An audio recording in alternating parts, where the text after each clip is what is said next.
Hello students, प्रश्नावली 11.1 के प्रश्न क्रमांक 4 का आज हम लोग तीसरा क्वेश्चन करेंगे, जिसमें हमें 135 डिग्री का कोण बनाना है और बाद में हमें इसकी पुष्टि चांदे की सहायता से करना है।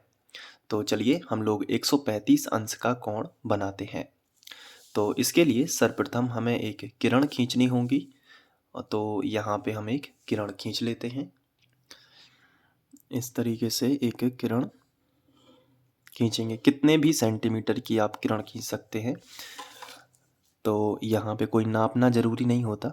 और इस किरण में अब आपको यहाँ पे ये जो है ये प्रारंभिक बिंदु रहेगा, तो इस पर हम यहाँ पे हल्का प्रेस कर देंगे प्रकार की नोक को और इस पॉइंट को हम नाम देंगे ए। और ये होता है अनिश्चित बिंदु, तो यहाँ कहीं पे हम पॉइंट ले लेते हैं और इसे नाम दे देंगे बी। तो ये ए बी एक किरण हो जाएगी। तो जैसा कि आप लोग सभी जानते हैं कि हम लोग रचना के चरण इस पेपर में अलग से लिखते हैं। यहाँ पे रचना बनाते हैं और यहाँ पे रचना के चरण लिखते हैं। तो पहला जो पॉइंट है उसको हम लिख लेंगे। सर्वप्रथम हमने क्या किया है, ए बी एक किरण खींची है, तो हम यहाँ पे लिखेंगे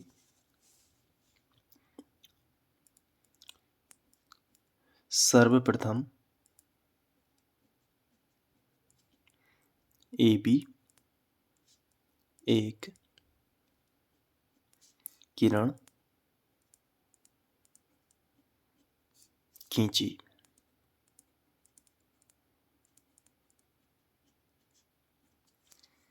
तो यहाँ पे हमने ए बी एक किरण खींच ली है।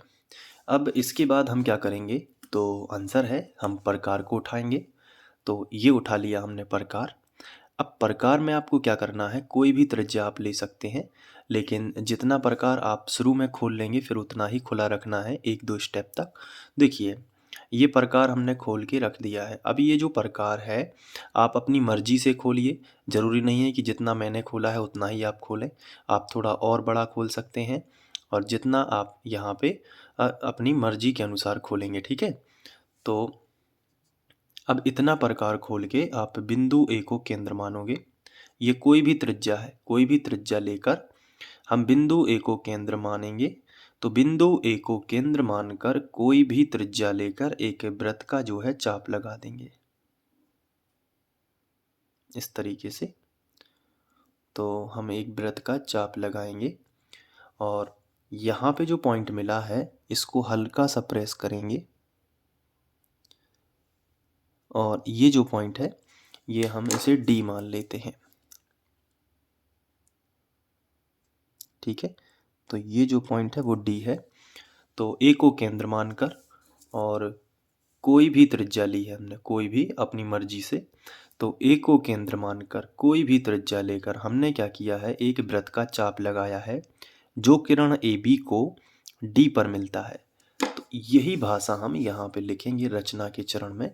जो दूसरा पॉइंट होगा वो हम लिखेंगे ए को केंद्र मानकर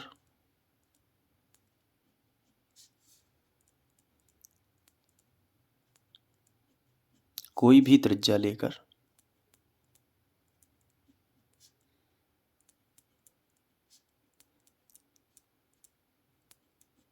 कोई भी त्रिज्या लेकर एक वृत्त का चाप लगाते हैं, एक वृत्त का चाप लगाते हैं, ठीक है। जैसे ही हमने यहाँ पे चाप लगाया तो जो ए बी को कहाँ मिलता है, डी पर। तो आगे लिखेंगे जो ए बी को डी पर मिलता है, जो ए बी को डी पर मिलता है। तो इस तरीके से हमने ये जो किया है इसकी भाषा लिख ली है। तो रचना के चरण लिखने के बाद अगला स्टेप करेंगे। तो देखिए प्रकार को आपको उतना ही खुला रखना है जितना पहले था, जितना यहाँ पे रखने के समय था, ठीक है। तो अब हम डी को केंद्र मानेंगे और हमें खींचना है 135 अंश का कोण। कितने का? 135 का। तो 135 तो 1 से 20 से ज़्यादा होंगे ना। तो अब इस बार आपको देखिए पहला चाप लगाओगे तो 60 अंश मिलेगा।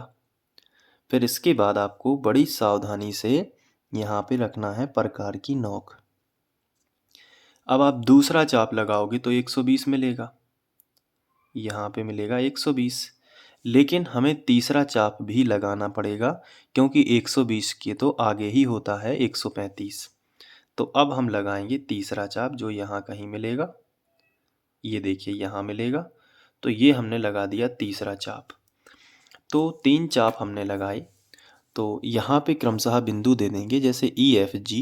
तो ई एफ और ये वाला बिंदु होगा जी, ठीक है। ये बिंदु यहाँ पे है जो।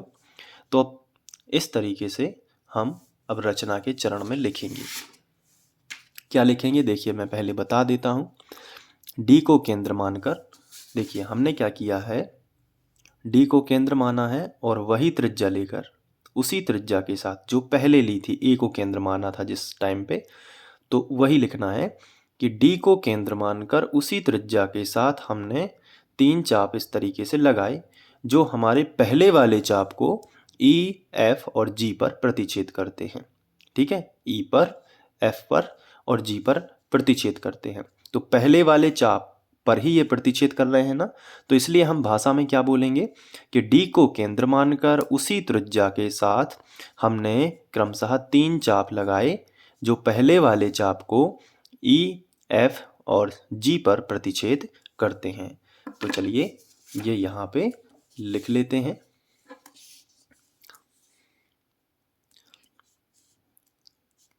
डी को केंद्र मानकर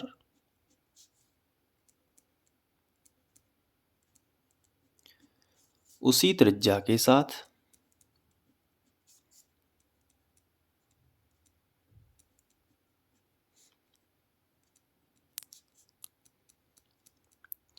डी को केंद्र मानकर उसी त्रिज्या के साथ यहाँ पे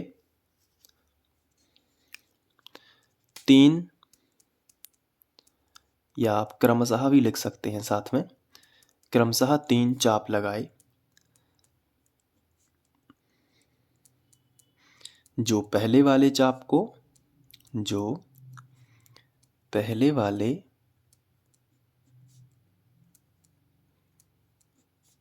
चाप को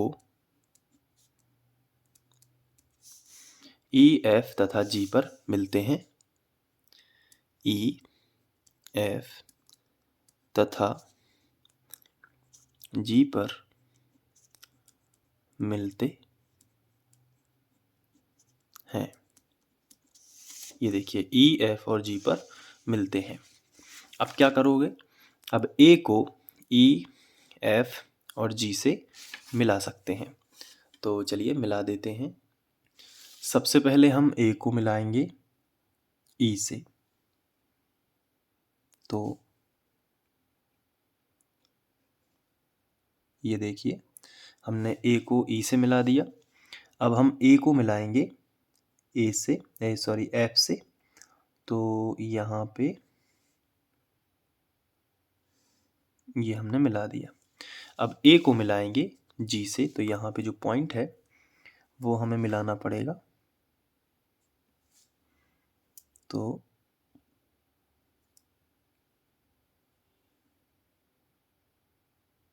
इस तरीके से हमने मिला दिया।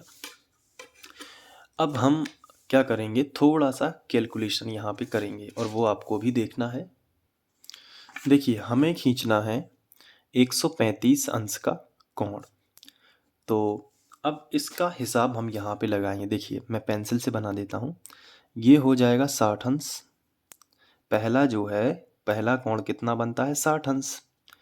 दूसरा कोण भी कितना बनेगा, ये भी 60 अंश बनेगा। बनेगा कि नहीं बनेगा। और ये जो तीसरा कोण है ये भी क्या बनेगा, 60। लेकिन हमें तो चाहिए 135। तो थोड़ा सा दिमाग लगाएंगे कि देखिए 120 तो ये है, 120 में कितना और जोड़ दें कि 135 हो जाए। तो इसका मतलब ये है कि अगर हम इसमें 15 जोड़ें तो 5, 2 और 1 3 और एक ज्यों का त्यों। तो 135 आएगा। मतलब 120 में अगर 15 अंश और जुड़ जाएगा तो 135 अंश होगा। तो 120 कहाँ तक होता है? 60 और 60 120। मतलब यहाँ से लेके यहाँ तक का जो एंगल बनता है ना टोटल, ये बनता है 120। कितना बनता है? 120। मैं यहाँ पे लिख देता हूँ, ये बनेगा 120 यहाँ से लेके यहाँ तक। क्यों बनेगा? क्योंकि यहाँ से लेके यहाँ तक 60 है और यहाँ से लेके यहाँ तक 60 है, तो टोटल कितना हो गया? 120 हो गया ना। अब हमें 120 में 15 और जोड़ना है, तो क्या करना पड़ेगा? देखिए बिल्कुल सिंपल है। इस 60 का अर्धक खींचोगे। इस 60 का जैसे ही अर्धक खींचोगे, प्रकार से आप अर्धक खींचोगे ना, तो प्रकार से जब आप अर्धक खींचोगे तो ये बनेगा 30 और ये बनेगा 30। बनेगा ना? ये बनेगा 30 और ये बनेगा 30। लेकिन हमें 120 में 30 नहीं जोड़ना है, हमें 120 में 15 जोड़ना है। तो 30 का भी अर्धक खींच देंगे। इस 30 का आप अर्धक खींचोगे तो ये मिलेगा 15 और ये मिलेगा 15। तो अब क्या करना है? इस लाइन के साथ में ये पूरा जो है ये बनेगा 135, यानी थोड़ा सा और आगे जाएगा 15 डिग्री। तो 120 तो ये था और 15 ये हो गया, तो टोटल कितना हो गया? 135। तो इस तरीके से अपन को करना है। तो चलिए अब ये पेंसिल वाला भाग साफ करके इसको अच्छे से करते हैं। तो सबसे पहले हमें क्या करना है? देखिए इस कोण को और इस कोण को, इसको तो टच भी नहीं करना है इन दोनों को। इस कोण का अर्धक खींचना है ताकि हमें ये 60 तो है ही, ये पूरा कितना है? यहाँ से लेके यहाँ तक ये 60 है, तो अर्धक खींचेंगे तो 30-30 में बटेगा, है ना। तो चलिए अर्धक खींचेंगे। तो इसके लिए सिंपल सा मेथड क्या है कि इसके जो 2 पॉइंट हैं, जो हम चाहें तो वृत्त के चाप पर ये जो 2 पॉइंट दिख रहे हैं ना, इस पर आप एक काल्पनिक लाइन खींचिएगा, ये देखिए। और इसका आधा यहाँ कहीं होगा, होगा कि नहीं? तो आपको प्रकार इसके आधे से ज़्यादा खोलना है। तो यहाँ पे मैं प्रकार का पॉइंट रखूँगा, यहाँ कहीं पॉइंट है, ये पॉइंट है। अब इस पॉइंट पर हम प्रकार को आधे से ज़्यादा खोलेंगे। तो आधे से ज़्यादा, देखिए मैंने आधे से ज़्यादा इतना रखा है, आधा ये है ना, मैं थोड़ा और खोल लेता हूँ, ये देखिए। तो आधे से ज़्यादा आपको प्रकार यहाँ पे रखना है। अब क्या करना है? आपको सिंपल सा यहाँ पे एक चाप लगा देना है, उतना ही रखना है और फिर चाप लगाना, ठीक है। तो ये चाप लगाओगे ऐसे, ठीक है ना। अब इस पर रखकर पहले वाले चाप को कैंसिल करोगे, तो इसका हमें पॉइंट ढूंढना पड़ेगा कहाँ पे है।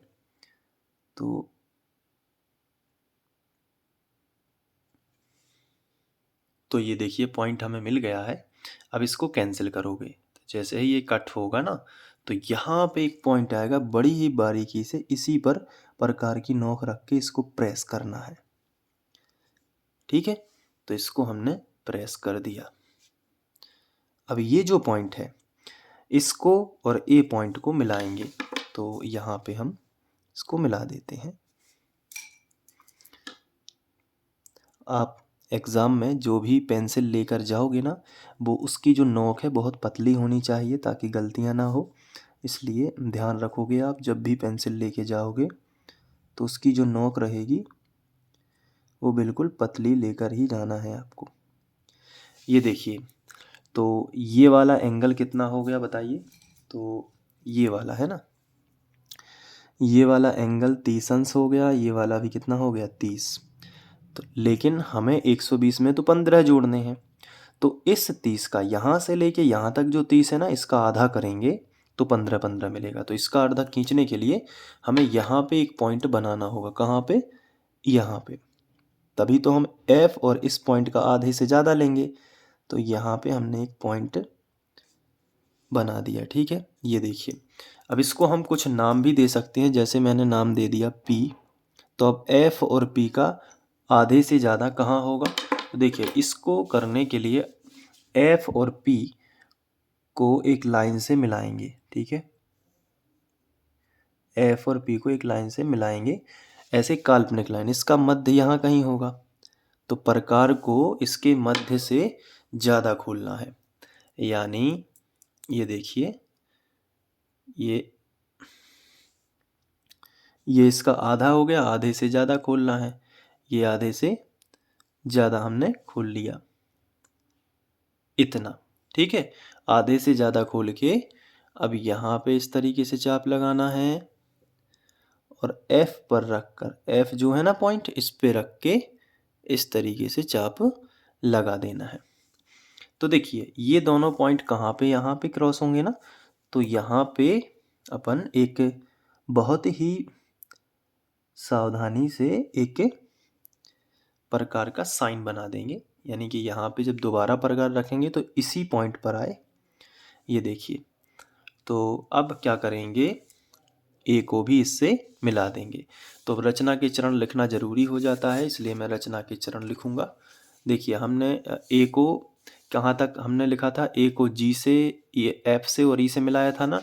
तो अब रचना के चरण में चौथा पॉइंट हम लिखेंगे कि जी ए एफ, ये जो कोण है ना जी ए एफ, इसका अर्धक खींचा ना पी ए, तो ये लिखना पड़ेगा। तो कोण जी ए एफ जो कि 60 अंश का है, तो कोष्टक में लिख देते हैं 60 अंश का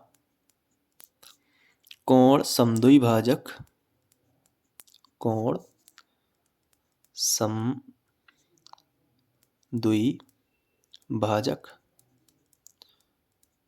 कोण समद्विभाजक खींचा। कोण समद्विभाजक का नाम क्या है, एपी। तो कोण समद्विभाजक एपी खींचा, ठीक है। तो ये हमने लिख दिया, जिससे प्राप्त कौन सा कोण, पी ए एफ 30 अंश होगा। तो लिखेंगे तब कोण कौन सा, पी ए एफ, कोण पी ए एफ बराबर 30 अंश होगा। तो ये 30 अंश प्राप्त हो गया। तो जब ये 30 है तो अब इसका अर्धक खींचेंगे। तो पांचवा पॉइंट लिख लेते हैं कि कोण पी ए एफ का कोण समद्विभाजक, कोण समद्विभाजक। अब समद्विभाजक का क्या नाम होगा, उसके लिए तो अर्धक ही खींचना पड़ेगा। तो चलिए अर्धक खींचते हैं। एफ पर रखेंगे प्रकार की नोक, आधे से ज़्यादा है, और मैं एक बार पी पर रखकर चेक कर लेता हूँ। ये देखिए आधे से ज़्यादा है ना। तो अब हमने यहाँ पे पॉइंट भी मिल गया था, बस मिलाना बस था। तो मैं यहाँ पे मिला देता हूँ। ये देखिए ये पॉइंट था ना। तो अब ए को क्या करना है, इससे मिलाना बस था, तो मिला देते हैं। इस तरीके से थोड़ा सा और आगे करेंगे।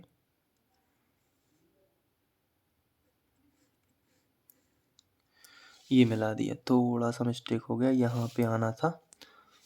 तो मैं ठीक है, एडजस्ट हो जाएगा। तो यहाँ पे क्या हो गया, यहाँ पे 15 और यहाँ पे 15 हो गया। तो इसका नाम दे देते हैं, जैसे हम यहाँ पर नाम दे देते हैं, कुछ भी दे देते हैं, एच नाम दे देते हैं। तो एच ए जो है वो इसका कोणार्धक होगा पी ए एफ का। तो इसको यहाँ पे लिख लेते हैं, कोण पी ए एफ का कोणार्धक एच ए खींचा। ठीक है, जैसे ही एच ए खींचा तो एच ए एफ कितना अंश होगा, 15 अंश। तब कोण एच ए एफ बराबर 15 अंश होगा। तो एच ए एफ कितना हो गया, 15 अंश। इस प्रकार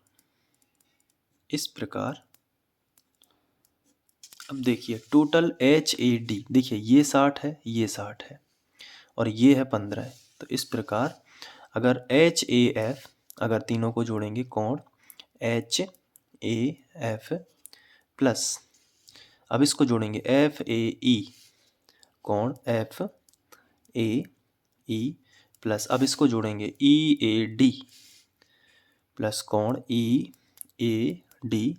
तीनों को जोड़ेंगे तो कौन सा कोण बनेगा, एच ए डी। देखिए ये और ये यहाँ तक पहुँच गए, तो इसी से स्टार्ट करेंगे एच ए डी, तो बनेगा कोण एच ए डी। और जो एच ए डी है ना, यही होगा अभिष्ट कोण। तो वो कितना आएगा, एच ए एफ कितना है 15,